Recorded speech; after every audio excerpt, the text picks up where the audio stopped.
Were you ever curious about when you're in Lowe's or any other hardware store of what a golf course superintendent would look out for or what he would pick out? Well, here's your chance. I'm a 1994 graduate of North Carolina State University, been in golf course maintenance construction for over 30 years of experience. And today we're going to shop at Lowe's. I am going to show you products, particularly pre and post emergent herbicides, because we're in June right now. And right now is the time where weeds start being a problem, particularly summer grassy weeds. We're going to talk about pre and post emergent herbicides. We're going to look at granular and foliar applications. We're going to see the different ones of applications, such as the hose applicators or the backpack sprayer applicators or the spray applicators that you may have. We're going to comparative shop based on the active ingredients and based on the rates, so we're getting the most for our money. We're also going to look at backpack sprayers that they have and spreaders that they have. And I believe it or not, I learned something on my own. So stick with me here. We're going to go through these products real rapid, and I'll see you on the other side. Okay, we're here at Lowe's, and this is why I stress to you guys to get to know the active ingredients. I'm going to show you here. I've got a product here as a Stay Green, which is basically the Lowe's brand, for $72 a bag, compared to the Scotch Triple Action, and it is $88 a bag. Now let's look at, now you might say, okay, well, the 72 is cheaper. Okay, yeah, okay, but there's more. And here's the more. All right, the Scotch Triple Action, you have pendimethalin, which is a good pre-emergent herbicide, and then you have 2,4-D and dicamba, which are broadleaf herbicides only. That's it. There are no post-emergent herbicide in here for crabgrass, goosegrass control. So let's cruise on over to the Stay Green, the Lowe's brand, so to speak. Let's look at the active ingredients here. Okay, we've got 2,4-D and dicamba, just like what's in the Scott's product. Then we have the diclopyr. Diclopyr is what I used particularly in June. This has a broader spectrum, a slightly broader spectrum of control than pendimethalin. It also has post-emergent control on crabgrass, and it actually suppresses, Poanny doesn't like diclopyr very much, okay? If you read the label on diclopyr, they actually, it doesn't control it, but Poanny doesn't care much for it on post-emergent. Then you also have quinaclorac. Here's the biggie. This actually controls grassy weeds. So you have grassy weed post-emergent. You have actually two post-emergents in here, mostly the quinaclorac, because I would imagine the rate on this, that's why they put the quinaclorac in it. So actually the baby crabgrass, so to speak, this will actually control it. You're hitting grassy weeds, broadleaf weeds, and putting out a very good quality pre-emergent herbicide. And this is 43.2 pounds, and this one is 33.94. You're paying 88 bucks for this, $76 for that, and you're also getting, this one has slightly more nitrogen, okay, but not much. That's what I'm saying. If you guys learn these active ingredients, you are really going to be able to dial in not only a good quality grass, but you're going to be able to do it cheaper. That's the advantage of the channel. Okay, the Bayer Bio Advanced. We have 2,4-D, which is a broadleaf weed control. We have quinaclorac, which is a grassy weed and some broadleaf weed control, particularly on grassy weeds. We're talking crabgrass, early season, meaning before July 4th, and then after August 15th.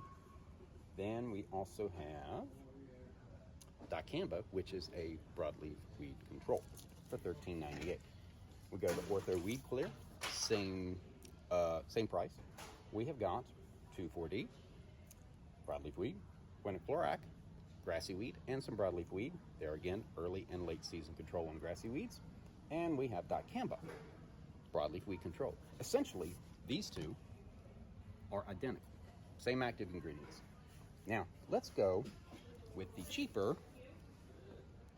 Weed Stop for Lawns. We have 2,4-D, just like the others, broadleaf weed control. We have quinaclorac, just like the others, broadleaf and early and late season grassy weed control. We have dicamba, another broadleaf weed, and sulfurazone. I'm paying 11 bucks for this.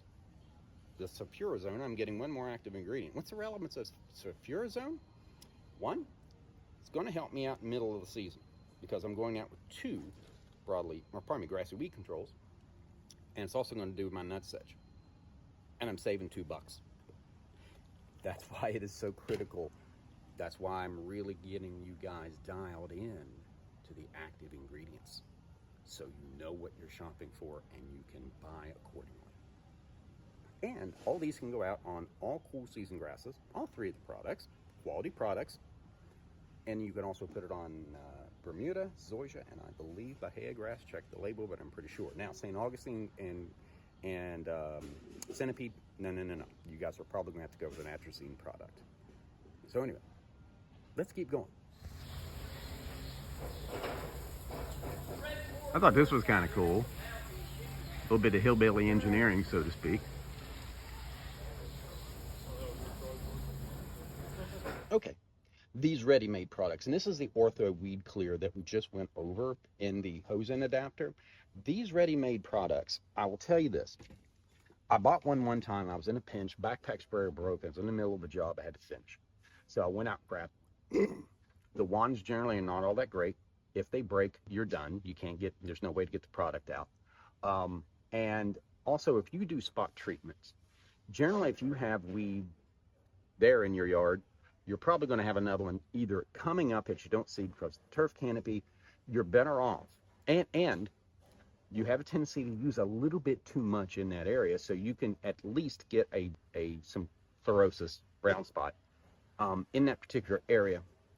It can kill the grass, and and sometimes it even stunts it. I had one time, it was a colleague of mine, superintendent, went out and spot treated. I think he put MSMA out. It's a crabgrass, and actually does pretty good on a Dallas grass. I think that's what he was going after. But anyway, and he spot treated, and I think he and I could see it because, that's what we do. But there was these little squares all over the fairway where it had stunted the grass and it wasn't growing as much as the grass around it. So he had these little checkerboard squares on his golf course where the sprayer went on and off. So you're better off doing the entire yard. Here's the same product in the hose and adapter, and these are actually cheaper. Your cost per 1,000 square feet is much less. So go ahead and treat the entire yard whenever you're putting out a post-emergent herbicide. I just learned something. Now, in addition to the active ingredients, look at the rate. Now, I'm going to go through this kind of slow so you guys can do the math because I'm holding the camera at the same time as the phone. Okay, this goes out at 5 ounces per every 500 square feet. And there is 40 ounces in it. So the math comes out, this entire bottle will treat 4,000 square feet, and you got to mix it with the backpack sprayer. Hose end adapter. This treats 5,000 square feet, and it's only $1 more. So I'm getting the convenience of putting it out with a hose end adapter. I'm paying $1 more for that convenience, and I don't have to mix it. So look at not only the active ingredients, but also look at the rate for these concentrations. Let's do the Bear Bio Advanced, the weed and crabgrass killer. I'm kind of curious if it's the same thing. Okay, these are actually two different products, but they got the same active ingredient in it, which is really weird. And they're, again, read the active ingredients. So we've got, and the percentages, they look like they're the same. Percentages are also something to consider, but yeah, the percentages are the same. Anyway, this at $13.98 with the hose and adapter, I put it on the hose, fire and forget, right? This one covers 5,000 square feet for $13.98. This is the same price, and it covers 6,500 square feet. Now, the nice thing about this is, granted, you will have to provide your own sprayer, but 6,500 square feet will cover probably pretty close to the average yard. So that's kind of cool. But you're getting the convenience of this for almost the same price. So that's kind of why I'm steering a lot of you guys to, for lack of a better word, the commercial products that are high, that have a higher concentration, and providing that they're labeled for homeowners, you got to be able to be, you got to stick with that, right? But I guarantee you, well, the Sublime product that I talked about, and I can't remember how much I paid for it, but it goes out at 0.75 ounces per thousand, and it was probably a quart, gosh almighty. And I think I paid maybe 30 bucks for it, and I have treated 4 yards with it. So anyway, when you get into the commercial grades, um, particularly herbicides, and you can put it out the backpack store, you can save yourself a ton of money. Thought I'd check out their backpack sprayers too. And you've got the Roundup Pro down here. It's 75 bucks. And I think I actually, at one time in my career, actually had a Roundup backpack sprayer. It wasn't horrible, and you're looking at 74 bucks here. So that's actually not a bad option if you want the hand crank one. The Husqvarna here is 89 bucks. Yeah, there it is. Uh, I gotta be honest, I actually haven't a Husqvarna lawnmower, but I don't know, but most Husqvarna stuff I haven't had much luck with. Let's put it that way. But anyway, we've got the Craftsman down here. Now we're getting into this one's $199. The nice thing about it is it's kind of like mine. It's a battery powered, and when you're doing, granted, I've done commercial applications, and you're working all day with it. That cranking gets pretty rough. I think there's less moving parts on it too. So anyway, but that's $199, and that's actually not a bad price. The Cobalt one is $219, and I imagine Home Depot probably has these too. I mean, everything here is probably going to get Home Depot too, or pretty darn close. This one, oh, this is interesting. This one's a 25-gallon spot sprayer. Now, they do have the pump. The hose looks like it hooks to your battery, and 15 feet of 3/4 inch hose. I assume that comes out. Let's pull this bad boy out of here. I'm kind of curious. It's a hook. Oh, okay. I see what you're doing here. It basically goes on the back of a four-wheeler. Now, um, the thing is, if you're going to put together a spray rig for yourself, what you have got to, and the problem is, you have you've got to be able to regulate your speed. Okay. Um, when you got a hydrostatic drive in your lawnmower, it sort of goes full blast, or there's no gears. There used to be gears in lawnmowers. I actually had a tow behind sprayer that I actually built and used on a golf course and some sports fields and some other things, and it worked because you actually had a gear, so you could regulate the speed that you went over, and you can calibrate it properly. So it's kind of sketchy when you have a hydrostatic drive, and it's not a gearbox. It's actually driven by hydraulics instead of gears. So that's the issue there. I mean, if you had a farm or something that bigger, would probably not be a bad thing if you're doing. That's why they call it a spot sprayer. It's 25-gallon spot sprayer. If you're doing large brush areas and stuff like that. But for homeowners, really not the way to go. Okay, these 2-gallon sprayers. I am not a big fan of these, and the reason being is it's only 2 gallons. And if you're doing an entire yard, usually my 4-gallon sprayer, I fill it up at least twice to do the proper spray volume. I talk about that all the time when we're putting out a herbicide or anything, fungicide, whatever. You got to get out the right spray volume. So most of them, to get it out properly, some of them say you can put out a half a gallon per 1,000 on spray volume, but I generally do a gallon. So this is only going to do 2,000 square feet. That's it.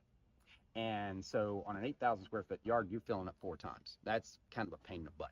Also, on the handle, these handles, everybody's used them or may have. If you twist and then they pull out, and that's how you pump them and get the pressure going on. The thing is, when you walk around with these, you have a tendency to twist that handle a little bit, and then it kind of falls and then it extends. Not only can that potentially break the sprayer, but it's also really difficult to, when you're spraying, you want to be dialed in, concentrated. The kids in the house, or away, better off. So that way you're not bothered and you make sure you get everything done correctly. So you don't want to be distracted. That's a distraction. Not enough, not enough water. And if there again, I'm not a big spot spray guy. If you're going to do anything, fungal, weed, you need to do your entire yard, or should do it, because if you're going to spot spray fungus, you are going to have fungus on the rest of your yard, and it's going to be whack-a-mole. Same thing with weeds. Now, if you do spot spraying, let's say you do cracks in concrete or whatever, these aren't bad. You basically put, I think this one's probably a half gallon. You can put it in there and spray volume, pump this up. That gives you your pressure, and then you can spray, cracks in concrete, landscape beds, stuff like that. These are actually pretty cool, and I also use them in the house. I don't put pesticide in them, then use them in the house, but I actually put out cleaner with these too. So these are pretty cool. Now, as far as these are these dial-in sprayers. Okay.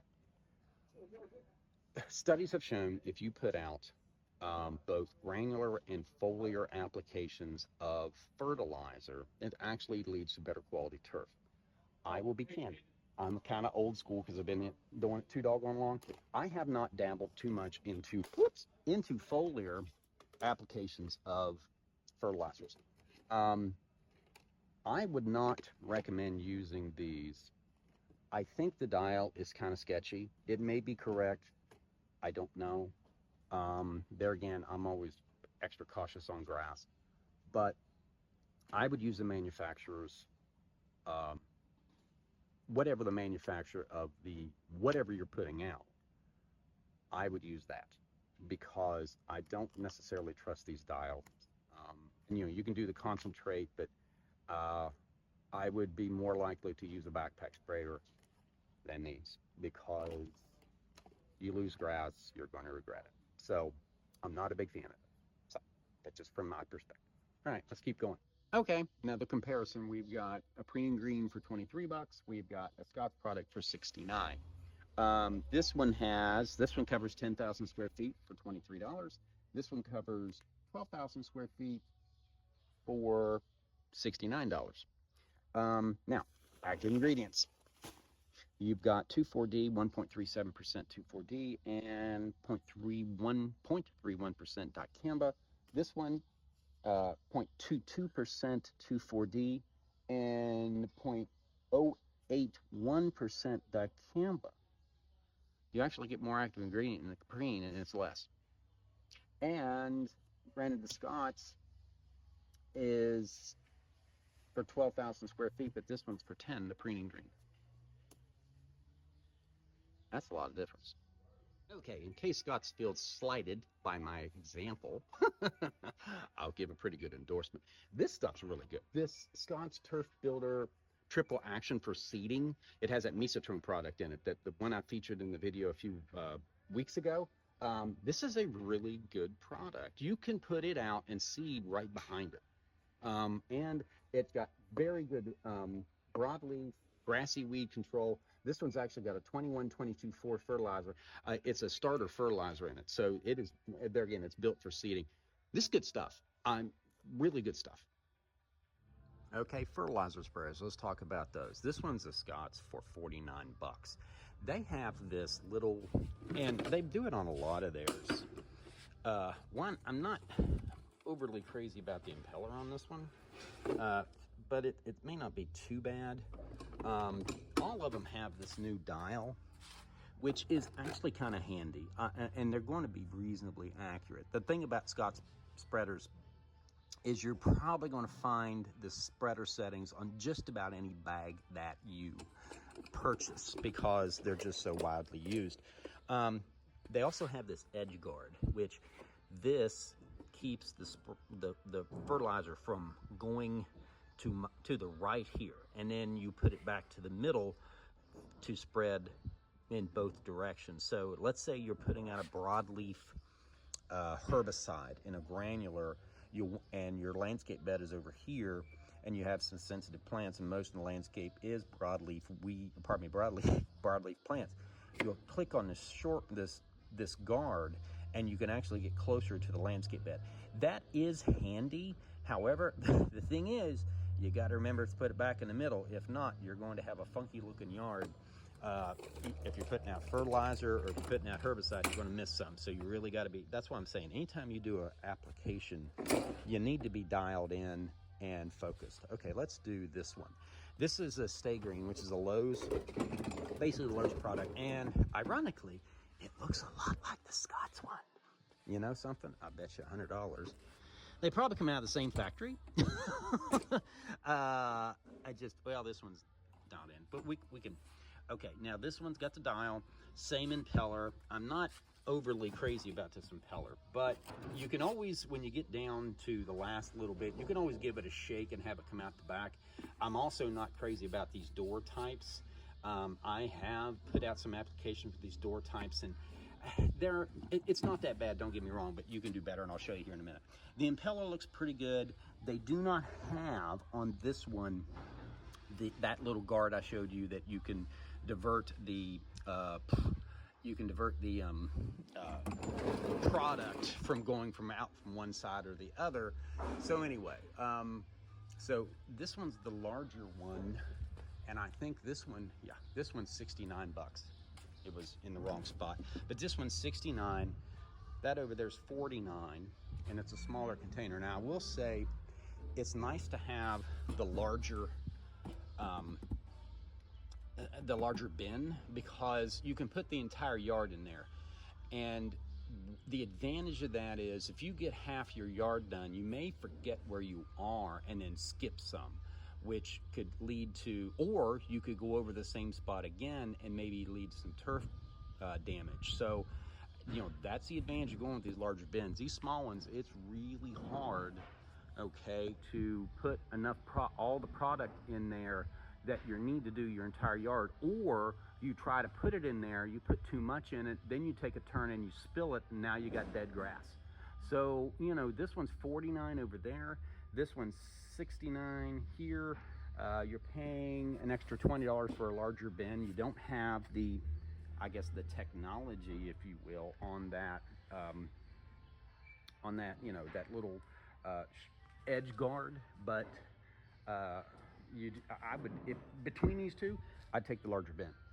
The edge guard, you can kind of, you may not have great coverage close to the landscape bed, and if you get it on the driveway, you need to sweep it up and try to dispose of it correctly. But other than that, if I had to choose between these two, I'd go with the Stay Green, just because larger bin. Now this one, I got to be honest with you, this one I understand is 149 bucks. This is a nice spreader. I'm impressed all to devil and back on this. The bin is big. Look at the impellers. You don't have that, you know, this one, how's it open up? Yeah, it opens up from the bottom. That's why I like this one better. I don't care for those doors on the side. I like how this opens. Look how it's, okay, it's really going to agitate and push that product out of it. Okay, and you have the dial in. Here's a shore guard. Look at this. Okay, there it's on. I think it only does one direction though. Let me check that out. And I bet you it's only one direction. But you know, that's convenient. It's up there. You're not bending over. Yeah, see, that's just that one side. So what you would have to do on this, you would have to do all your borders first, keeping in mind the width that you're throwing your fertilizer, and plan accordingly, okay? But this, you know, I gotta be honest with you, if you have crappy equipment to put it out, you know, 150 bucks for this, and some of these products, you know, you're putting probably, you know, let's say you put 3 products out a year, the better you put it out, the quality you put it out, the more you're gonna get out of your product. So I understand it's 150 bucks, but this is actually a nice spreader, and this one's a nice one. If it were me, I'd go splurge a little bit, get you a good spread. Okay, I actually learned a few things myself, so that was pretty cool. Most of my applications have always been commercial grade products, and a lot of my videos I'm talking about the commercial grade products, and generally they are much cheaper, particularly for you guys that have high-end high-end lawns. It really does open up a world of, it really diversifies your ability in your options in order to prevent disease and weed resistance to herbicides and fungicides, which that can happen. Um, and it also is much, much cheaper, particularly for those of you who are maintaining a high-end yard, some of the commercial products. But I really wanted to do one that was dedicated to the average homeowner that just goes out to Lowe's and grabs something and puts it on their yard. So anyway, um, by the way, I did a grub video, and I will leave it at the end because we're in June and it's going to be crunch time on grubs here pretty soon. And I'm going to leave my previous herbicide video where I talked about pre-emergent herbicides. I went over some commercial products. Today was dedicated to the average Joe or Jane who wants to go out to Lowe's and grab something. But my previous one, I go over some of the more commercial products. If you guys want to start exploring that, and I encourage you to do so, it is a great way to save even more money with just about everything, herbicides, fungicides, everything. So, and my next video is going to be really an all-encompassing video on weed control, both for cool and warm season grasses. I'm going to go over, I actually did that diclopyr product that was in that stay green, and I didn't really stress enough that that was actually the diclopyr. In that bag is actually a pre-emergent herbicide that had the post-emergent activity. Next week, because I just sprayed it a couple days ago, I'm going to show you guys how that controls or what it is actually doing to crabgrass a week after it's applied, at least the baby crabgrass, right? And I'm going to be putting out a Celsius product on my Bermuda with a product called Sledgehammer, which pretty much on cool season grasses will control almost all summer weeds, including nutsedge, purple nutsedge, the whole gambit. And we're going to be putting that out for you guys who are cool season folks. The Mesotrone product that I showed in that Scott's product, that's that Granular. I also had a video previously. You guys want to check that out. It's a Mesotrone product that you can put on cool season grasses, and it has, I've been pretty happy with it. The Sublime product that I put out with that did a very good job and really cleaned things up. I actually put it on one yard that was not maintained at all, on a home that my son had purchased, and I had also on my cool season yard back here too, and really cleaned things up. So in that Scott's for seed, that's that active ingredient. That's actually a good product for summer if you want to put out a granular. I really like that Stay Green product. That was very, very good product. Pre, post, read the label on those, because here's the thing on I'm just going to go over a few things real quick with you when you're putting out a granular. And my next video, I'm going to show you some charts and some things, actually chart on just about any product that you could possibly put out of how to set your spreader up, particularly if you have one of these non-commercial spreaders or maybe an older spreader or something like that. I'm going to show you how to basically set that up for just about any product you put out. So anyway, when you're putting out a granular product, post-emergent product, okay, you will need to read the label on these. Always follow the directions, because if you don't follow the directions, you're going to lose grass, or it's not going to be effective. You're going to waste your money. But I'm pretty sure darn near all of them on that. I'm talking the 2,4-D, the dicamba. There may be some diclopyr. Yeah, those broadleaf products in particular. They are foliarly and sometimes root absorbed too, but you also want to get them in the foliage. So before you put those products out, read the label. But I'm pretty sure all of them, you could put them out in the dew and you're good to go. Put them out after a light rain. Now, you don't want to get washed off the leaf blade. After the rain is gone, then you can put them down. The reason why I'm saying that is you want that product to get on the leaf blade. You want it to stay there for a little while, okay? On most of those post-emergent herbicides, just read the label, follow the directions in regards to this. But I'm giving you a heads up, because I want your one application to work. So we're not putting anything out more in the environment than we need to, and it saves your wallet. But you want that product to stick to the leaf blade and stays there, and the herbicide actually works its way in the leaf blade, and it actually controls it actually controls the weed. And that's probably going to be universal on most of them. Some of them are going to need to be. Most of them are you're going to have to apply wet. Few of them you're going to have to water in. I know any pre-emergent, or pardon me, any pre-emergent you're eventually going to have to water in. So just check the label, make sure you're watering these things and you're putting them out, and your water management is in same. It's doing the exact same thing that the label requires. So anyway, so that's pretty much it. And this was actually pretty cool. I enjoyed doing this. It was a couple of guys at Lowe's was asking me what I was doing, and I told them I was a YouTuber. But like I said, I'm a 94 graduate of North Carolina State University. My YouTube channel it's almost a year old. We got to 1,000 subscribers in 7 months, which is the average YouTuber is only 22. So I'm pretty excited about that. And I do have a Facebook page, Home Lawn Care Advice. You can reach me on there if you have any questions. You can also reach me in the comments, and we're growing and growing and growing. So anyway, I appreciate you watching. My channel is to help you reach your goals as cheap as humanly possible, and in an environmentally friendly way. That's why I'm trying to get you guys to helping you guys in any way I can, so you're not putting out any more product than what you need to, and that helps your wallet too. So anyway, I got to go mow some grass, plant some flowers, and trim some bushes. So anyway, I appreciate you watching. Now, if you subscribe and hit the bell, okay, hopefully you haven't tuned out yet, but if you subscribe and hit the bell, I keep my videos pretty doggone current. Meaning right now you need to be putting out some weed control, either pre-emergent or post-emergent or both, and probably both, particularly if you haven't put out any pre-emergent yet. Next week's going to be, the post-emergent herbicides for summer weed control. I did a fungicide video about 3 weeks ago, and now I'm seeing fungal pictures on Facebook, on social media. Hey.